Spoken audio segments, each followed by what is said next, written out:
Travel ban judge just got severe slap on the wrist from President Trump tried to issue a 90-day travel ban to stop the flow of people from nations deemed to be hotspots of terrorism until better vetting procedures could be implemented. All this was planned out to make sure America was not placing itself at risk for any terrorist attacks. Then, liberal legislate-from-the-bench judges took over and issued an injunction against the travel ban, ruling it was intended to discriminate against the adherents of Islam as a race and therefore was not legal. An appeals court has now determined the injunction was too broad in scope and forced Judge Derrick Watson to revise it. Finally, the beginning of liberal judges being put into their place. This is a win for the president. The Daily Caller has more.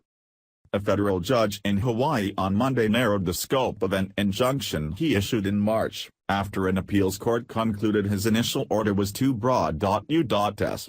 District Court Judge Derrick Watson's March order prohibited the Departments of State and Homeland Security from reviewing federal vetting procedures and preparing reports recommending additional security measures for migrant and refugee entry. Per his new order, state and DHS may begin those reviews, provided they do not burden individuals outside of the executive branch of the federal government. Watson's order put the administration in something of a bind. The government's stated rationale for interrupting migrant entry for 90 days was to assess the strength of its vetting processes. The administration claims this assessment is essential for the nation's continued security.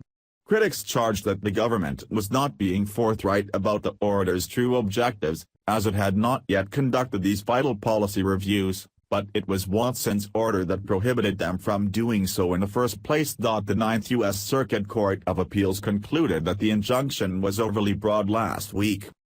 The revised injunction makes it slightly less likely the Supreme Court will intervene to amend the injunction, as this dimension of Watson's ruling was the most obvious error of law.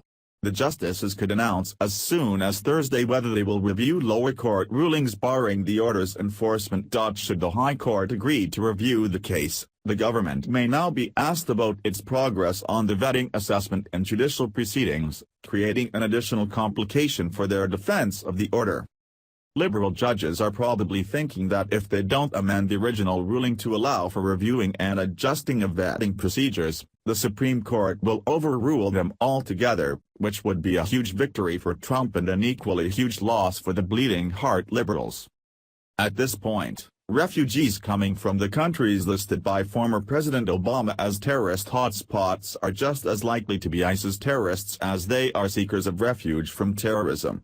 We definitely need a mechanism in place to weed out those threats before they get here, or America will soon resemble France, Germany, and the UK suffering under the effects of rampant Muslim violence.